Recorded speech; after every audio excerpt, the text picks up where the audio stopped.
familiale, la mère, on l'a virée. Parce que comme je ne suis pas souvent là, enfin, le père n'est pas souvent là et la mère est là, donc il y a une espèce de jeu qui va avoir la discussion privilégiée avec l'enfant.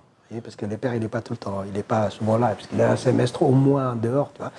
Donc il y a une espèce de jeu de virer la mère, et c'était une private joke familiale.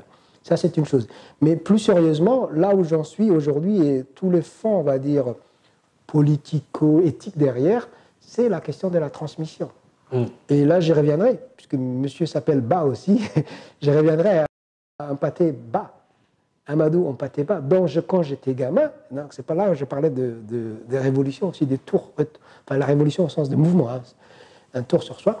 Quand on était jeunes écrivains et quand on était arrivés, on va dire, sur la scène éditoriale parisienne, notre jeu principal aussi, c'était de dire du mal de Amadou Hampâté Bâ, parce qu'il représentait justement la sagesse africaine, la vieille sagesse, les côtés un peu boubou blanc, vous voyez, enfin ces côtés, la tradition. Et quand on est jeune, c'est normal d'être un peu à l'étroit dans la tradition.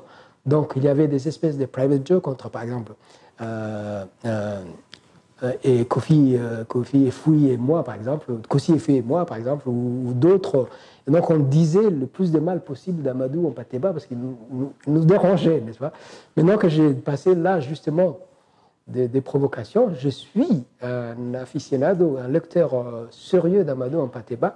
Et je prends plus au sérieux, évidemment, parce que maintenant je suis vieux, n'est-ce pas, la question de la transmission, et mon travail tourne autour de ça. Donc, vous voyez, de ce point de vue-là, je suis devenu un fils de Bâ, alors qu'avant j'étais sans doute le fils de Bâ, mais en